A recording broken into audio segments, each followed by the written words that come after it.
Hi friends, Vishnumurthy Mohini అవతారం గురించి విన్నారు కదా. కానీ శివుడు కూడా మోహిని రూపం ధరించాడని తెలుసా?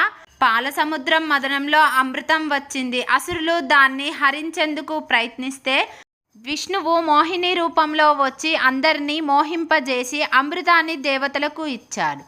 ఒకసారి శివుడు విష్ణువు నీ మోహిని రూపం చూడాలని ఉంది అన్నాడు.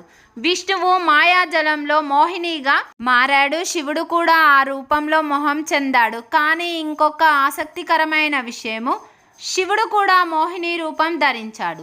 వైష్ణవ గ్రంథాల ప్రకారము శివుడు మోహిని అవతారంలో వచ్చి తన భక్తుడైన భృంగ మహర్షి ఉపదేశం చేశాడు. ఈ అవతారము దైవమాయా శక్తి ఎంత శక్తివంతమో చూపించేందుకే. ఈ కథ మనకు గొప్ప సందేశం ఇస్తుంది. దైవమాయం ముందు ఎవరు నిలబడలేరు.